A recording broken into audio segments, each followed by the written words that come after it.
Cool. All right. So this is our first team meeting, so we got to figure out how we want to use this time. What we do in the memory team meeting is, I'll show you, we just went through this. So we have a memory team meeting. I need to cut down this doc. So typically the first section will be updates that don't really need to talk about them, just updates that people can read about offline. And then bring in work items, anything that's important to discuss for the week, like blockers, anything folks are working on. What the memory team has chosen to do is we have a memory team by team member, a memory board by team member, where everyone can walk through the individual items that they're working on. And especially for the milestone, talk about what they're working on, if they need any help or any quick discussions, and then we can take them asynchronously, right? Because we only have a half an hour and you don't want to rat hole on anything for too long. So that's what we do on the memory team. And then we have any async follow-up items that we review from the previous week and we set up for the next week. So that's the structure the memory team uses. But that being said, I'm happy to use whatever structure we want for this team. And we don't have to be perfect first time. We can iterate on it as we go through these weekly meetings. So any thoughts on how we want to do this, or anything that's worked well with other teams and companies folks have worked with?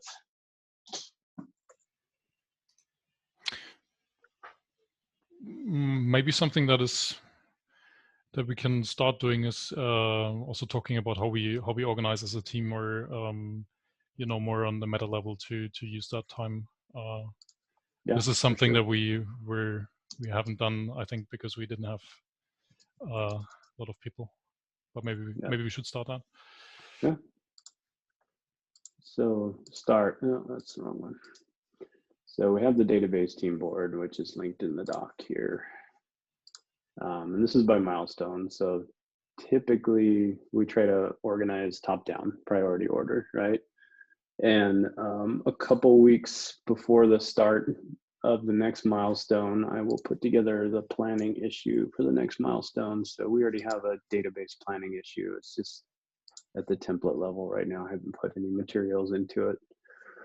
And I will actually get Patrick on this.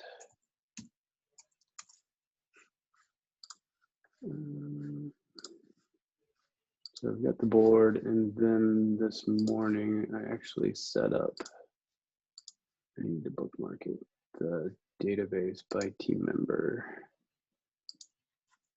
There it is. So that's sorted by what the two of you have assigned, and then if we want to go by team member, I can always add in the milestone label too, so it shows what's assigned for this milestone. So that's what is currently set up right now. Is there anything else anybody wants to add? Different ways to track, different ways to organize, or different ways to configure the boards that we have? What I've been trying to do is getting the issues in the open column out of the open column. So when they're well defined, and getting them scheduled or putting them back to the backlog. I think that sort of makes sense to use that as an inbox for us. For sure. I haven't looked lately. Let me clean up this link real quick and we'll go look. How many issues we have in open? Oh, that's not bad. There's only 6 right now. Should probably go through and review the backlog too, see what else is out there waiting for us. Oh yeah, and those are the unassigned ones. If you look at the planning board or the milestone board, I think it's the ones that don't have a milestone assigned. Those are even less.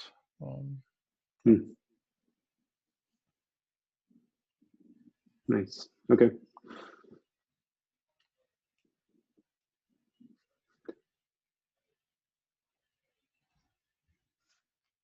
And Patrick, do you have anything that's worked well for you at other companies? Yeah, I don't know if I have any valuable input right now. I mean, just have to kind of see how things work. Sure.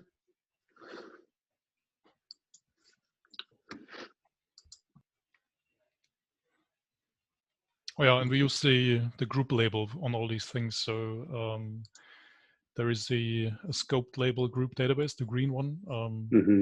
If you use that, the issues, they pop up on our boards. And that works for GitLab issues, but also for our team issue tracker. It's the same label. Yeah.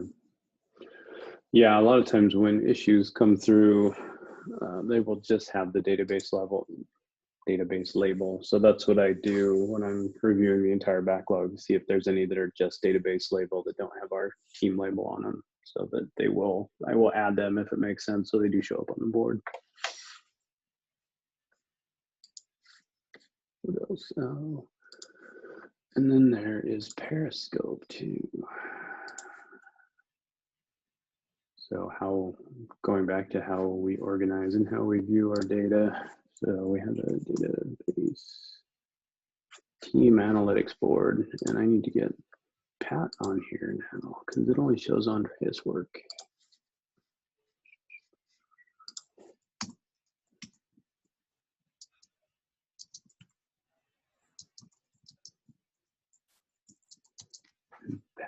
Pat, you may not have access to Periscope yet, but it's pretty easy. You probably just have to open an access request for it if you can't see that link. Okay. I'm not concerned. I think I've said this to both of you about the MR throughput for this team, being that everything database related is going to go through this team. So I think velocity and throughput is going to be just fine. Looks like something's broken. This is probably due to the way they import data from production. Well, that's another topic we can come back to. So Pat, I'll get you on here. Everything here is reflective of Andreas right now. So the number of merge requests, everything, it's all Andreas. Soon there'll be another color for you, Pat. One request, I don't know that there's an issue out there, and this is not how we organize as a team, but Periscope, it's a very defined way that they bring the data over, and whenever there's a schema change, whenever there's ways that schema changes can break the Periscope imports.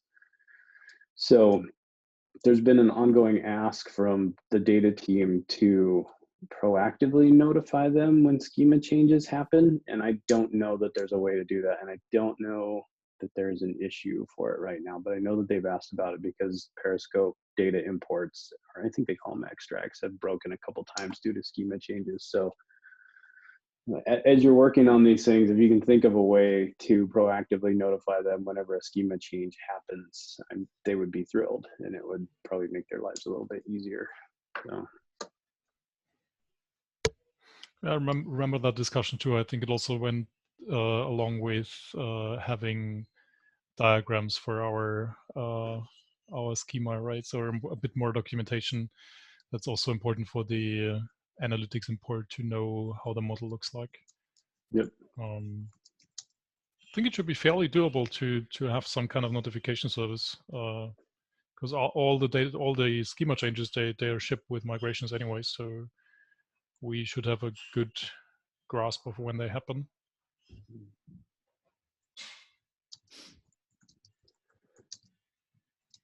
I wonder if there's a way.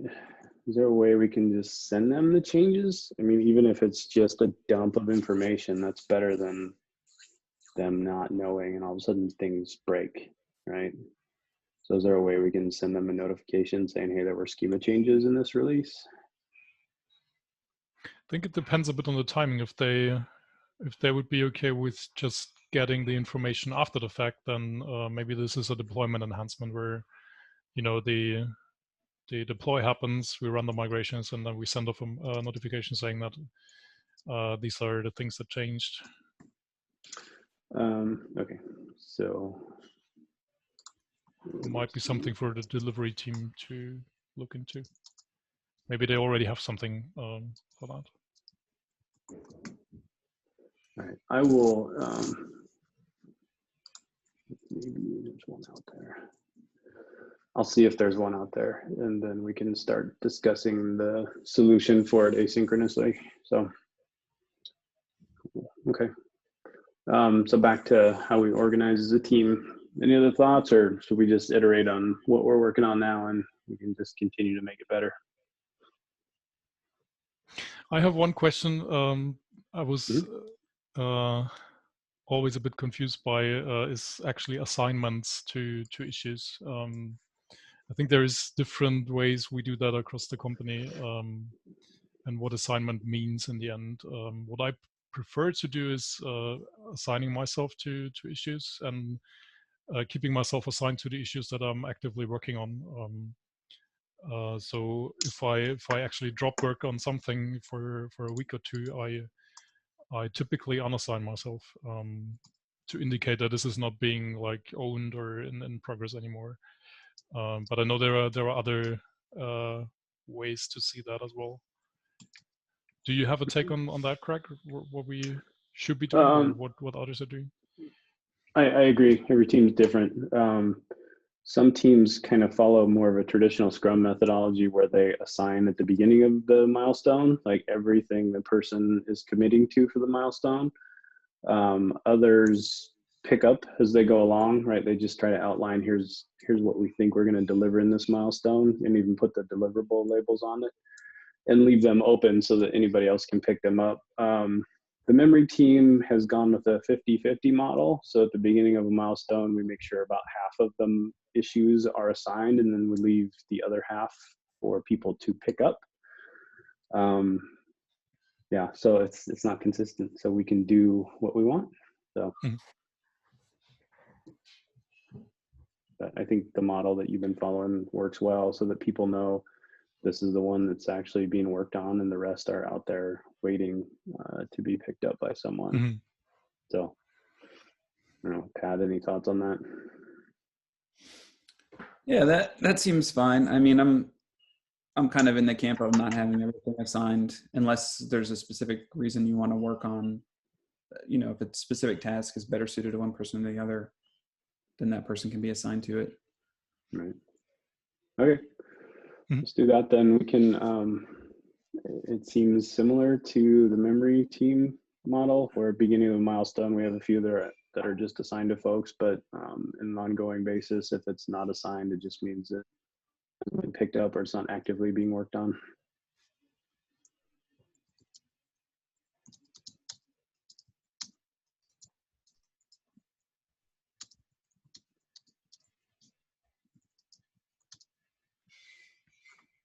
Yep. And yeah, I've just been assigning things to Pat, because those are things that Andreas and I talked about. Otherwise, I'll just, if I'm moving things around, I'll just move them in and out of milestones after we talk about them. Cool. Okay. Any other topics on this one? Those boards work for everybody, the milestone and team member boards? Yeah, I think so. Yeah, that's fine. The other one, and Pat, there's again fire hose, but there is a workflow board that the memory team doesn't use at all, but it was created before I joined, and this is mostly to walk through the labels to make sure that issues are labeled where they are in the workflow stage, and you'll learn about them later. I think it's on your onboarding issue what each of these labels mean, and if it's not, I can send you another link that's a little more detailed. So this is intermittently used by the memory team. Mostly they just add the labels as they're moving along the workflow. So typical kind of Kanban style. Okay.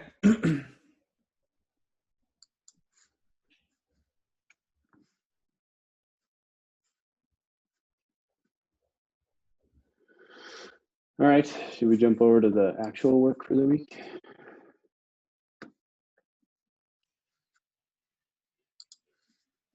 Anything in here we want to talk about? Sure. Maybe starting from the bottom. So this is a follow-up to the changes we did in the last milestone to the API, project's API. And this is halfway done. We basically waiting for a deploy before we can validate this. I think it's on staging already. And the goal is that so once this has been deployed, we can remove some of the indexes that we created on the last milestone. So they are not needed anymore if that works out. That's what I'm waiting for there. Should be deployed tomorrow, so hopefully that's done soon. The second in the middle, sorry. Well, the indexes that you're talking about removing, will they conflict with this? Is that why you want to remove them, or are they just no longer needed? No, they were sort of specialized to a need that we don't have anymore after this change. We changed a bit of behavior there, but that was very much in the details, like it's barely noticeable. But in this case, we don't need those indexes anymore. I created them in the last milestone because the special behavior sort of needed these extra indexes, and now we don't need them anymore, hopefully. Okay. And the reason why we removed them is just the overhead, so we don't have to maintain them. Okay, thank you. The Arrow 500 is something I picked up coming out of the projects API work. We have a data inconsistency that is very rare, but we have it on GitLab.com. There are 3 projects affected by that, and that means the endpoint basically always renders 500 if you sort by last activity at, I think. So there are 3 projects that somehow have this inconsistency. We're not even sure why, but we don't have the validation in place, so that's probably why. And we also need a data migration to fix those 3 projects. So I picked it up. It's sort of a bit of a practice as well. Maybe something that is not necessarily owned by us, but it's sort of a quick fix as well. Yeah. Okay. And the most exciting out of those 3 is the structure SQL. So we still have the schema in the Rails standard schema RB. So abstracting away from the specifics of the database system, and we want to use more advanced features in Postgres like partitioning, but also triggers, tables constraints, and all that. You can't use that with standard Rails. And the idea there is that we move over to structure SQL, which is sort of a plain SQL schema dump. I've prepared this with some changes for CI necessary, and it's sort of ready. I'm polishing this up today, and I do expect a bit of discussion for that because it's a fairly substantial change for our development workflow, because people have now to work with SQL schema instead of what they're used to with Ruby schema. Mm-hmm. So I'll polish it up. I'll put it to the backend call tomorrow, I think, and also on Slack, and get the discussion going. Okay. Could this switch, if not done properly, cause an outage if we're moving from schema to structure? No, this is totally unrelated to production. Okay. This is only the way we track the latest schema in the code base. And it is only being used for development purposes. So when you set up your local environment, you're not running all the migrations, but instead you just load the latest schema. And it's also being used for new installations. So when you install GitLab from scratch, we use the schema to get you started. This is actually something where I'm not sure about, where we should probably also get maybe the Omnibus team into the discussion, because I'm not totally sure this is compatible out of the box. Okay. But I'll do that. Okay. So you'll just mention them on the issue for a heads up to start testing. Okay, cool. Thank you. Yeah, you might want to probably ping Stephen Wilson and Larissa Lane directly so they're aware. Okay, I'll do that. All right, thanks. Cool. Pat, is there anything on your assigned issues you want to talk about or ask about? Yeah, I don't, I think the first one is pretty minor change. Just looking at these audit inquiries that are timing out. I was telling Andreas earlier that I need to set up an EE license, I guess, so I can test this because it's using some EE functionality. Okay. And then the next two are related, which is the free text search of the issues and projects and things. So that one, maybe I'll have more questions. We talked about that a little bit earlier this morning, but just kind of balance, a fix that will work for the time being without going too far on it, maybe, since there are other changes coming down the road for that. Awesome. Yeah, that'd be great. If we can resolve any search functionality, that would be awesome. All right. I think that's it for the agenda. Any other topics you want to cover? Yeah, I have one question, but I'm not really prepared for the background, but I'm still going to ask. We just discussed it earlier today. So I have, coming from the infrastructure side, I still have quite a bit of access to the database specifically. And on the other hand, I realized that not all backend engineers have access to the database.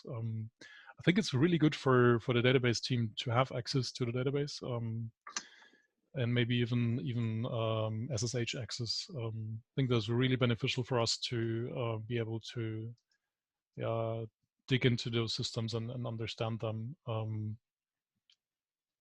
What I'm not sure about is how we standardize that. I think there's nothing out there yet, but maybe we should get that started. Yeah, you'd probably, again, start with an issue, maybe spin up an issue, have security folks review it to make sure that we have just enough privileges, right? But yes, I agree. And there is a bit of overlap with like the infrastructure world, obviously, when you have SSH access into the boxes. This is a pretty high level of access, but at the same time, it also gives you the ability to analyze, for example, PG set statements on the primary and also on the replicas. And if you only have access to what we typically give to backend engineers is, or when they ask for it, not everybody asks for it, but what we typically do is give you pSQL access to one of the replicas, or even a random one. So you might even end up on different replicas, different sessions. I think for us, for the database group, it would be really good to have a bit higher level access in that regard. Me too. It's the end of your day. I'll spin up an issue later on today, and we can just start filling out what we'd like to see. Perfect. Thank you. Yep.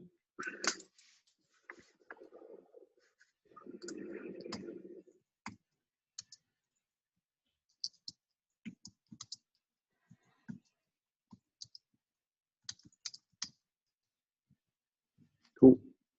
Okay. Any news on the database training from? Database training. Yeah, sorry, I was cross-posting in my brain with the Ruby on Rails training. Latest with him, let me find my notes. Still targeting April. We have the budget for it. Actually, some of the budget we're going to steal for Ruby on Rails because we budgeted 3 times as much as we needed for a database because it was based on the first vendor's estimate, and this company that we're going to go forward with is a lot cheaper. So what they're going to do, I have to go from memory here. So they will give us 2 sessions today, same topic, and it's on Central CET, Central European time. Is that right? So they have about a 10-hour window where we get it for the base price. If we need to extend outside those windows, they'll charge us a little bit more, but again, we're still within budget. 2 sessions a day, same topic. It'll be for a week straight, so they'll do it every day, 5 days in a row. Unlimited number of attendees, so anybody can join. It's more of a classroom setting where they're sharing information with us. They were still working on the active record portion of it. So it's still that same agenda. I gave them your red lines on the agenda. I shared that doc with him, and he said, thank you, it's great. They'll get back to us on an edited agenda, and Pat, I'll link you over to the issue so you can see it. And yeah, we were just finalizing the details, and I think it was the middle of April, so it gave us a couple weeks after contribute. April 13th, I believe, was the week. So that gives us about 3 weeks after contribute, so that people can come off vacation and stuff. We're not jumping right back into training. Yeah, Isn't that sorry, go ahead. What, you can ask something? Isn't that the Easter week, April 13th? Because Monday is a public holiday over here. Oh, is it? Crap. I think, okay. Yeah. Need to navigate them all. So not set in stone. That's just what we eyed. I don't think they can move back, but I think they can move forward. So we could always do April 6th, which still gives us 2 weeks between contribute when this would start, which I think is still plenty. So it's still movable. I just know that they couldn't do like the last 2 weeks of April, and we didn't want to try and cram it into March, because the Ruby on Rails training will go from February 24th right up until the week before contribute, and it's a different layout, but didn't want to cram too much in there. So still moving forward, still finalizing a few details, but I will make sure to keep that issue up to date with everything that we talked about. I'll update the notes there too on the last conversation I had with CyberTech. Cool, thanks.